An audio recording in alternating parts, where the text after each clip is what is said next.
Start by saying thank you very much for your service and your leadership of the fine men and women that serve in the Coast Guard.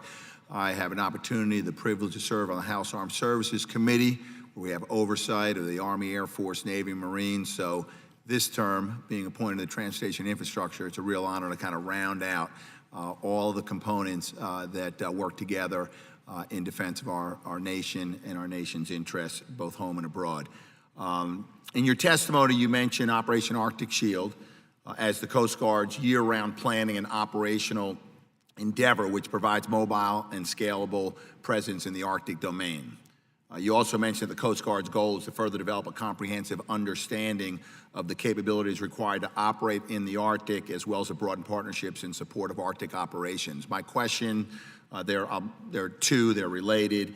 Can you talk about what those partnerships are and explain their value? How do we better leverage them to ensure we are meeting our operational needs?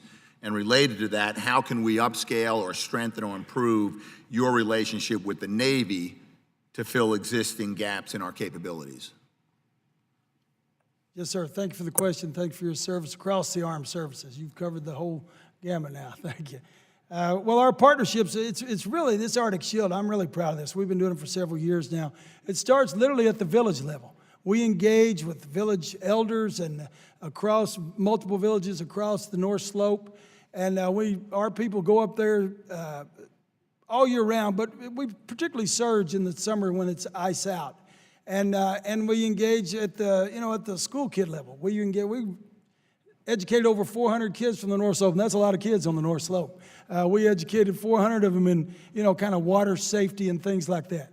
And then you work your way up to the native corporation level, which are really significant elements of governance there in Alaska and in the Arctic, all the way up to the state, and then, of course, the federal level. We work across all partners. Our specific partners for Arctic Shield are the Department of Defense. We work with the Northern Command. They do, and the Alaska folks in Alaska down in Elmendorf, they do a lot of our transport of our equipment up there, and so we interact. Our helicopters are housed in a Alaska Air National Guard hangar in Kotzebue, which I think we rent for about $1 a year, which is a pretty good deal in Alaska. And so great cooperation across the way. With regards to the Navy, we are consistently at the table planning with the U.S. Navy. We would not be where we are today with our Polar Security Cutter program were it not for our Integrated Program Office with the U.S. Navy. I meet with Assistant Secretary Gertz, who is just an incredible servant of the nation with regards to acquisition. He's one of the best we got. And if it were not for him and his crew, we wouldn't be where we are with Polar Security Cutter. Of course, with your support as well, but the ability to execute that. Our Commandant and CNO are engaged with regards to the requirements for strategic planning. We have provided input to the Navy, and they've accepted that. They're leaning forward to meet their requirements with regards to the NDAA. Thank you. Let me ask this question. In your testimony, you also talk about the need for the Coast Guard to maintain a robust infrastructure in Alaska to support operations and capacity needs. You also state that approximately 10% of the Coast Guard's real property inventory is located in Alaska. The questions, with the reduced ice conditions, or certainly the changing ice conditions in the Arctic and free-flowing seas that create erosion, are there any Coast Guard installations that are currently at risk as a result of the changing landscape? And is the Coast Guard tracking which installations may be at risk in the future?